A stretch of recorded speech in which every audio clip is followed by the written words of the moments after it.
नमस्कार। आकाशवाणी जयपुर अजमेर से प्रस्तुत हैं प्रादेशिक समाचार।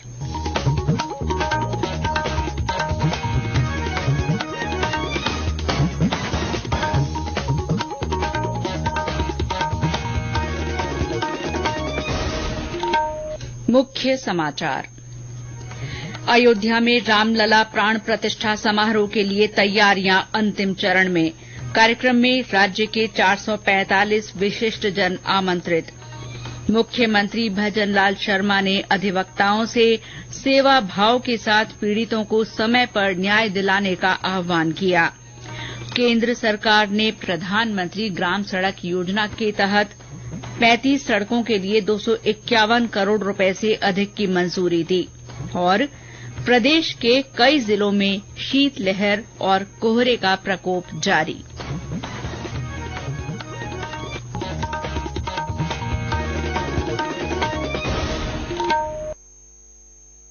समाचारों के साथ मैं शीला चावला। और अब समाचार विस्तार से। अयोध्या में रामलला प्राण प्रतिष्ठा समारोह को ऐतिहासिक बनाने के लिए तैयारियां अंतिम चरण में हैं। प्राण प्रतिष्ठा समारोह को देखते हुए सोमवार 22 जनवरी तक रामलला के दर्शन की व्यवस्था बंद कर दी गई है। इस भव्य समारोह का साक्षी बनने के लिए देश भर से गणमान्य नागरिक अयोध्या पहुंचने लगे हैं। इस समारोह के लिए राज्य के 445 विशिष्ट नागरिकों को आमंत्रित किया गया है। इनमें प्रमुख साधु संत, मेवाड़, मारवाड़ और जयपुर पूर्व राज परिवार के सदस्य, कार सेवा में भाग लेने वाले परिवारों के सदस्यगणों समेत अन्य विशिष्ट जन शामिल हैं। मंदिर निर्माण में भी राजस्थान का योगदान रहा है। विश्व संवाद केंद्र से जुड़े मनोज कुमार ने आकाशवाणी के साथ बातचीत में बताया कि पूरे मंदिर निर्माण में पत्थर से लेकर कारीगर, गहने और चित्रकारी जैसे कई कामों में प्रदेश के लोग योगदान दे रहे हैं। बंशीपुर पहाड़ का पत्थर अब वहाँ पूरे परकोटे में वो सारा पत्थर लगने का काम वो हो रहा है।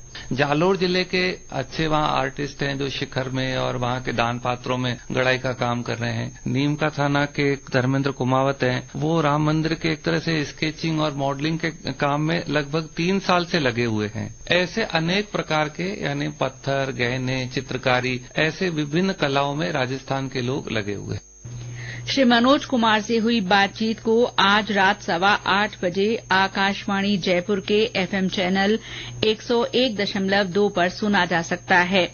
इस बीच प्रदेश के विभिन्न स्थानों पर 22 जनवरी के लिए विशेष तैयारियां की जा रही हैं। अलवर में इस दिन विशेष कार्यक्रम होंगे। साथ ही बाजारों को आकर्षक ढंग से सजाया जा रहा है। बूंदी में भी शहर के विभिन्न चौराहों और मंदिरों को सजाया जाएगा। अयोध्या में होने वाले कार्यक्रम को दिखाने के लिए शहर में कई जगह बड़ी एलईडी स्क्रीन लगाई जाएंगी। बांसवाड़ा में इस सिलसिले में कई जगह प्रभात फेरी निकाली गई। बीकानेर का रसगुल्ला इस समारोह में प्रसाद वितरण के लिए भेजा जा रहा है। मुख्यमंत्री भजनलाल शर्मा ने कहा है कि लोकतंत्र के मजबूत स्तंभ के रूप में न्यायपालिका अहम भूमिका निभा रही है। मुख्यमंत्री बार एसोसिएशन जयपुर की नवनिर्वाचित कार्यकारिणी के शपथ ग्रहण समारोह को संबोधित कर रहे थे। श्री शर्मा ने कहा कि अधिवक्ताओं को मानवीय मूल्यों की रक्षा करते हुए सेवा भाव के साथ पीड़ितों को समय पर न्याय दिलाने का कर्तव्य निभाना चाहिए। मुख्यमंत्री ने अधिवक्ताओं से व्यक्तिगत की बजाय समाज हित में न्याय के लिए कार्य करने का आह्वान किया। उन्होंने कहा कि न्याय के मंदिर में सभी पक्षकारों को न्याय मिलना चाहिए और न्याय में अनावश्यक देरी न हो। उन्होंने कहा कि अभाव में आए व्यक्ति की मदद करना सभी की जिम्मेदारी है। इससे समाज में उनकी प्रतिष्ठा और बढ़ेगी। मुख्यमंत्री ने कहा कि राज्य सरकार द्वारा अधिवक्ताओं की सुविधा विस्तार संबंधी कार्यों को चरणबद्ध तरीके से पूरा किया जाएगा। प्रदेश में विकसित भारत संकल्प यात्रा के तहत लगाए जा रहे शिविरों में आमजन को केंद्र सरकार की योजनाओं का लाभ मिल रहा है, जिससे उनके सामाजिक जीवन में बदलाव आ रहा है। बीकानेर के खाजूवाला के भानीपुरा में विकसित भारत संकल्प शिविर को मुख्यमंत्री भजनलाल शर्मा ने संबोधित किया। उन्होंने कहा कि भाजपा ने जो वायदे किए उनकी सरकार उन सभी वायदों पर तेजी से काम कर रही है। उन्होंने कहा कि कांग्रेस के शासन में राज्य राज्य में कानून व्यवस्था की स्थिति चौपट थी, जिससे राज्य की छवि को धक्का पहुंचा। उन्होंने कहा कि राज्य में पेपर लीक माफियाओं और संगठित गिरोह को पूरी तरह लगाम लगाई जाएगी। उन्होंने कहा कि राज्य में भ्रष्टाचार को किसी भी हालत में बर्दाश्त नहीं किया जाएगा। हमने युवाओं से वायदा किया कि पेपर लीक वालों को हम छोड़ेंगे नहीं, एसआईटी गठित करेंगे। तो हमने सबसे पहले एसआईटी गठित करने का काम किया और उन्होंने काम भी प्रारंभ कर दिया है कि एंटी गैंगस्टर फोर्स का हमने निर्माण करके और हमारी उस फोर्स ने काम भी प्रारंभ कर दिया। ऐसे अगर लोग हैं तो हमने लगभग 10,000 लोगों को 5 दिन के अंदर गिरफ्तार करने का भी काम किया।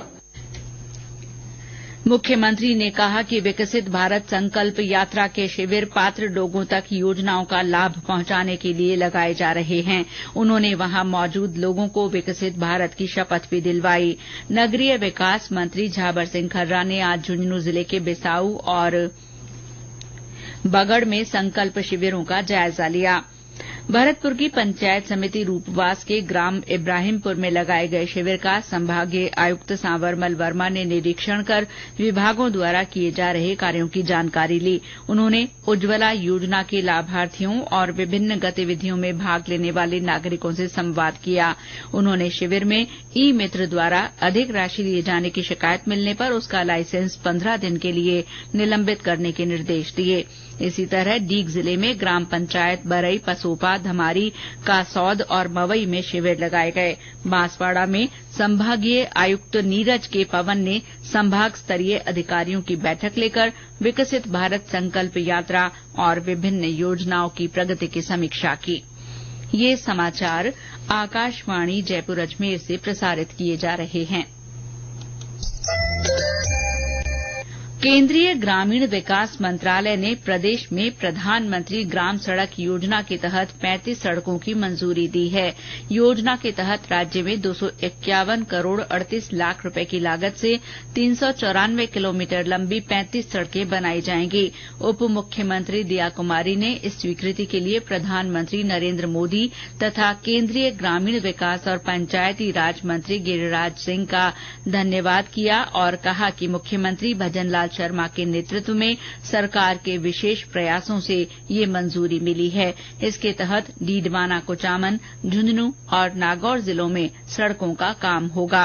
उप मुख्यमंत्री ने कहा कि प्रदेश के ग्रामीण इलाकों में सड़कें बनने से गांवों से शहरों का संपर्क सुदृढ़ और जल्दी होगा। कृषि, उद्यानिकी और ग्रामीण विकास विभाग मंत्री डॉ किरोड़ी लाल मीणा ने कहा है कि देश में किसानों की आय बढ़ाने के लिए केंद्र सरकार लगातार प्रयास कर रही है। उन्होंने कहा कि राज्य में भाजपा की सरकार बनने के बाद परंपरागत खेती के अलावा नवाचारों और वैज्ञानिक पद्धति से इसे और अधिक ऊंचाइयों तक ले जाने के प्रयास किए जाएंगे। वे आज सवाईमाधोपुर में फूल उत्कृष्टता केंद्र में उद्यान विभाग द्वारा आयोजित सेमिनार के उद्घाटन समारोह को संबोधित कर रहे थे। उन्होंने कहा कि कृषि विभाग और उद्यानिकी विभाग आपसी तालमेल से खेती में नवाचार, बदलाव और नए आयाम को लेकर सभी किसानों को जानकारी दें ताकि उनकी आय में लगातार बढ़ोतरी हो सके।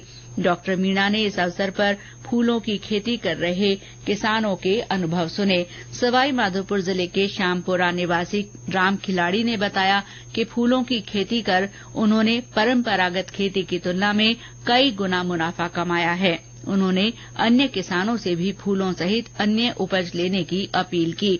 उन्होंने कृषि के क्षेत्र में नवाचारों के लिए कृषि उद्यानिकी विभाग सहित केंद्र सरकार का आभार व्यक्त किया। लगभग 2 साल पहले मुझे सेमिनार में यहाँ बुलाया। उस किट को मैंने मेरे घर में देसी खाद डाल के पेड़ तैयार किया और करीब आधा बीघा से ज्यादा है उसको मैंने सेब लगाया और बाकी मैंने जैसे बताया कि इसमें निमोटेट की मात्रा इसमें 10/8 पर VNR के पेड़ लगाए। इसमें 6 बीघा जमीन में ये इसी विभाग से जाके और वो मैंने सारी फूलों की खेती की। कम से कम मैंने 1 लाख रुपए की एक फसल उस खेत में से बेची है और मेरे को 1 पैसे का भी खर्चा उस फूलों पर नहीं है। जोबनेर कृषि विश्वविद्यालय में कल से अंतर्राष्ट्रीय कृषि मेला शुरू हो रहा है।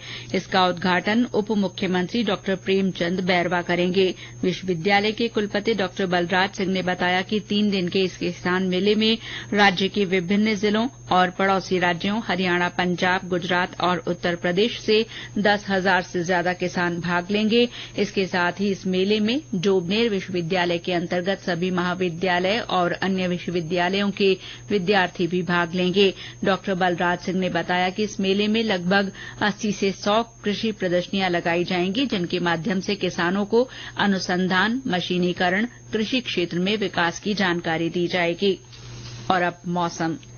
प्रदेश के कई जिलों में शीतलहर और कोहरे का दौर जारी है। भरतपुर, सवाईमाधोपुर, करौली, सीकर, चूरू, हनुमानगढ़, श्रीगंगानगर और भीलवाड़ा सहित विभिन्न स्थानों पर सुबह देर तक कोहरा छाया रहा।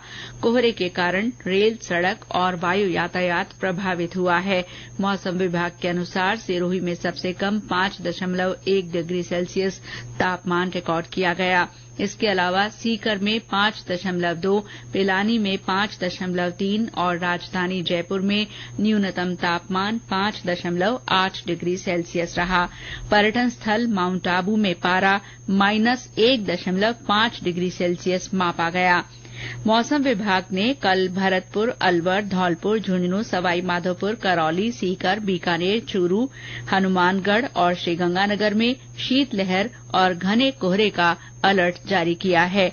मौसम केंद्र जयपुर के निदेशक राधेश्याम शर्मा ने बताया कि आगामी 1 सप्ताह मौसम शुष्क बना रहेगा।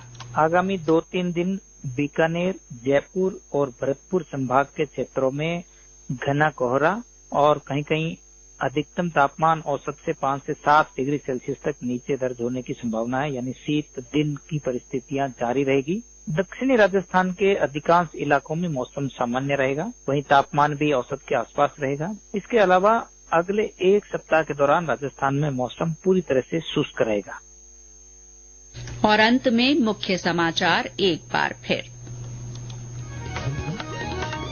अयोध्या में रामलला प्राण प्रतिष्ठा समारोह के लिए तैयारियां अंतिम चरण में चल रही हैं। इस कार्यक्रम में राज्य के 445 विशिष्ट जन आमंत्रित किए गए हैं। मुख्यमंत्री भजनलाल शर्मा ने अधिवक्ताओं से सेवा भाव के साथ पीड़ितों को समय पर न्याय दिलाने का आह्वान किया है। केंद्र सरकार ने प्रधानमंत्री ग्राम सड़क योजना के तहत 35 सड़कों के लिए 251 करोड़ रुपए से अधिक की मंजूरी दी है। और प्रदेश के कई जिलों में शीतलहर और कोहरे का प्रकोप जारी है। इसके साथ ही प्रादेशिक समाचार बुलेटिन समाप्त हुआ। नमस्कार।